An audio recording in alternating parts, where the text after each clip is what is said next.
साथियों, अस्सलाम वालेकुम। आज मैं मौलाना अबुल कलाम आज़ाद के बारे में चंद बातें बोलना चाहती हूँ। मौलाना आज़ाद 11 नवंबर 1888 ईस्वी को मक्का शहर में पैदा हुए। उनका नाम मोहिद्दीन अहमद था। वालिद का नाम खैरुद्दीन था, मगर सारी दुनिया में वो अपने लक़ब मौलाना आज़ाद के नाम से मशहूर थे।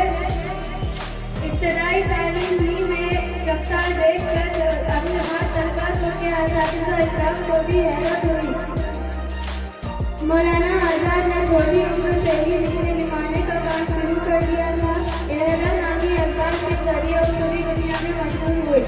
22 नवंबर 1958 ईस्वी को उनका इंतकाल हुआ।